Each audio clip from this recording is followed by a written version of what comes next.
Okay, in 3, 2, and...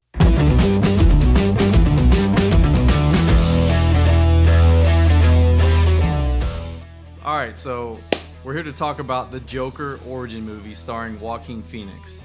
This is a video I've been wanting to do for a long time. And recently some news has come out. We have some set photos. We have Todd Phillips released a photo on Instagram that shows Joaquin Phoenix looking very Joker-y, and he just had one word. It says Arthur. And then Kevin Smith tweeted something about his name being Arthur Fleck, and I was like, for real? Arthur Fleck? Affleck? Ben Affleck? Who's Batman? So I don't know if that's true or not. I haven't seen that like confirmed or anything, but anyways, this video is going to be talking about why you should be excited about this DC movie that's coming out. So first of all, if you don't know, there is a DCEU and then there's this movie.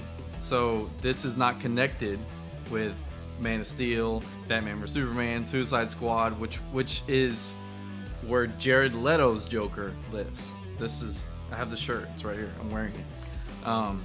So it's, when this news first broke, I was very confused about this. Very confused.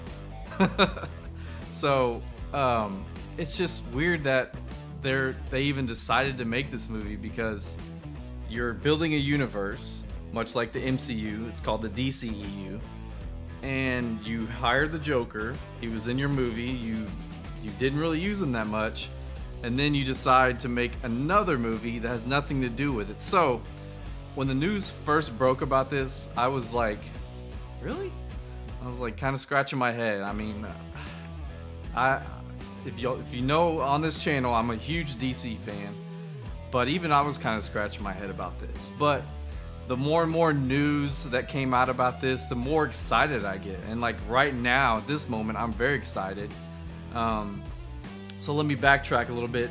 Todd Phillips is directing this movie, who did the Hangover series, part 1, 2, and 3, which would seem kind of weird, but in my head, I'm thinking, okay, here's a guy that's done a trilogy.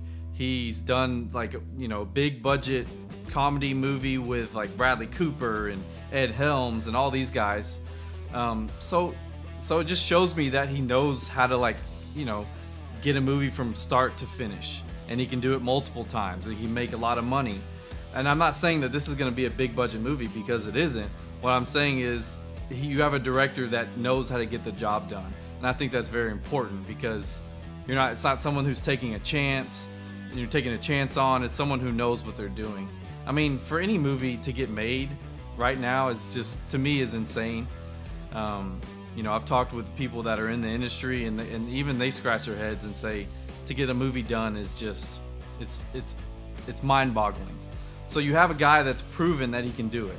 Okay, number 2, you have Joaquin Phoenix, who like years ago was rumored to do the Doctor Strange movie, and he was going to play Doctor Strange, and he backed out, because in his head, he really doesn't want to be a part of a big budget comic book movie. Not that they don't like these movies, or they're whatever, but it's a big contract to take on. Like Ben Affleck, when he did Batman, that was 5 movies that he signed on to do. So a lot of these actors, they don't really want to get tied into this whole universe building, and they just want to do movies that really dig into these characters.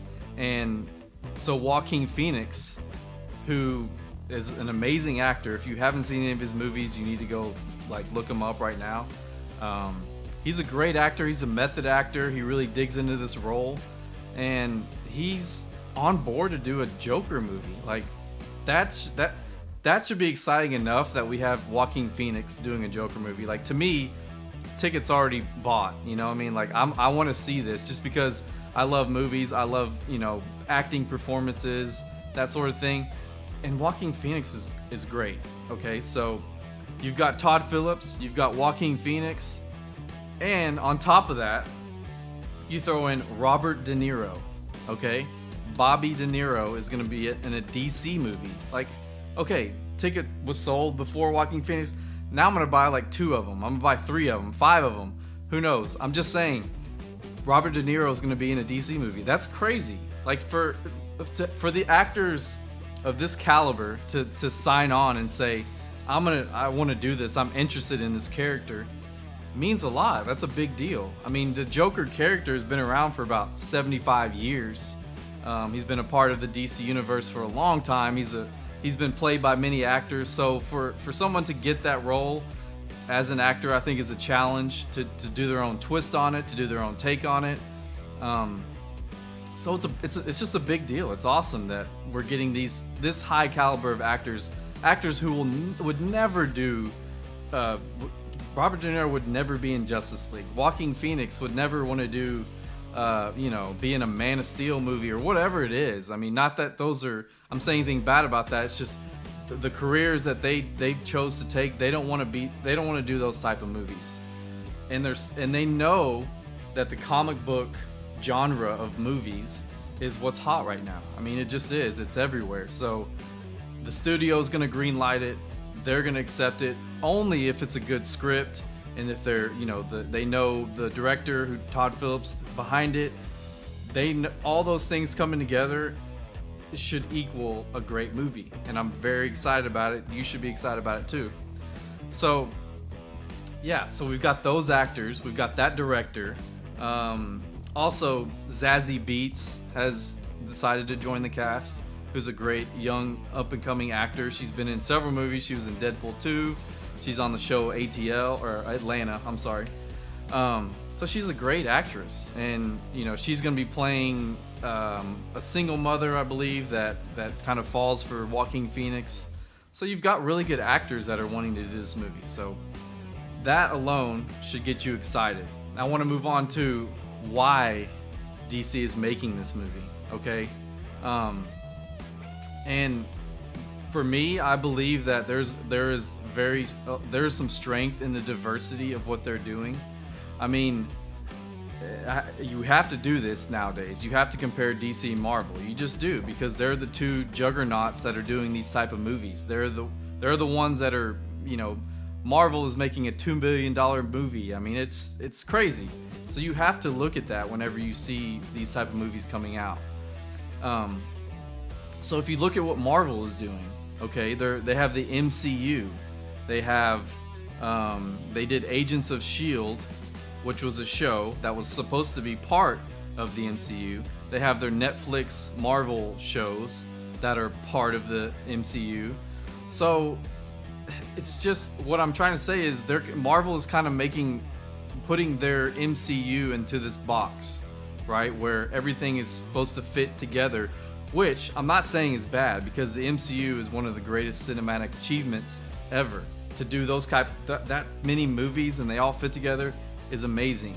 But what I'm saying is there's other ways to explore these characters, not just in the MCU. And what's happening is a movie like Venom comes out and people aren't excited about it only because it's not part of the MCU, which is sad, because it's like, well, at the end of the day, we just want to see a good movie. It shouldn't have to be part of this box to fit in and make, to be successful. So what DC is doing, on the other hand, is they have their animated movies that are really good. Under the Red Hood, The Dark Knight Returns, they really have like strong animated movies. So they have that universe. They have their Arrowverse, which is on the CW, which, hate it or love it, they're solid shows. I mean, sometimes they miss the mark, but they're good shows. So they have that. They have the DCEU, which is, off to a good start, a little shaky start, some might say, but I'm excited about what the future of it is. They also have this new DC streaming service that has the Titans show, which is another universe. So what I'm saying is, like, you have tons of characters to write stories about, and they can fit into this box, or it can fit into this box, or there's different ways to explore these characters over at DC with what they're doing. And they're starting off with this Joker movie. And so we should be excited about this, because this could mean other characters that could come along and, you know, do these small budget, low budget, standalone movies. There could be more of those to come if this movie is successful, and which I think it will be. I just can't see a Joaquin Phoenix starring, Robert De Niro starring, you know, and even Martin Scorsese at one time was attached to this, and he only backed out because of a timing constraint or timing schedule. So it wasn't like he didn't want to do it. It's just schedule-wise he couldn't do it. And so here comes Bradley Cooper, who kind of like is going to take over producer role too. So you've got some big names attached to this movie. That's going to drum up some excitement, you know. So you know, you can compare it to Marvel. You can see what they're doing and the way they're doing their movies, which I love. I'm not just a DC guy. I love the DC movies. I love the DCEU, but I also do love some Marvel movies. I mean, I give respect where respect's due. What they're doing over there is great, but this is something different. This is something that this could possibly be nominated for an Oscar. I mean, who knows? I mean, the Joker, The Dark Knight, Heath Ledger's portrayal of the Joker was iconic, and you know it's going to stand on its own. So what I think about what Joaquin Phoenix is doing is he's going to do his own take. I mean, the Joker has so many different ways that I'm just excited to see what he's going to do about this. I mean, a Joker origin movie, he doesn't really have an origin. So let's see what they're going to do. I just want to know from you guys, and please hit me up on Twitter. I'm on there a lot, and I'd love to hear you guys' conversation. I'd love to hear what you guys think about this movie. I've been seeing a lot of people that are excited, and it's kind of like the trend that I went with, where at first I was like, really? And then I was like, okay, Joaquin Phoenix, okay, I could get into that. Bobby De Niro, okay, you know, Todd Phillips, like it starts to get some traction, and they actually started to release this photo, and they've released some some like somebody was filming already, so there's gonna be some excitement behind this movie, and I just want to know what you guys think. I want to know, you know, do you think this? Another thing is, could this be part of like the Nolan verse? You know, I thought that was kind of a way that they could go dive into those characters, where here's the Nolan verse that we already have, but let's take the Joker and do his origin standalone. Let's take Bane and do his standalone movie. I don't know. That's just a crazy idea, but it might work. Or is this movie just going to stand on its own? Which it probably will, but you know, I don't think they really want to get attached to a universe building movie. This is just going to be what you might call a DC Black Label, which is a brand they're doing in their comics right now. So this is just something different in it, and I'm excited about it. It's just another tool for filmmakers and creative people to take these characters and just mold them into something exciting. And with a guy like Joaquin Phoenix attached to this, I mean, you have to be excited. If you love movies, you love acting as much as I do, you have to be excited about this movie. So let me know what you guys think. I'd love to hear from you guys. Hit me up on Quiet Lion on Twitter. I'll put that down here, and thank you guys for watching.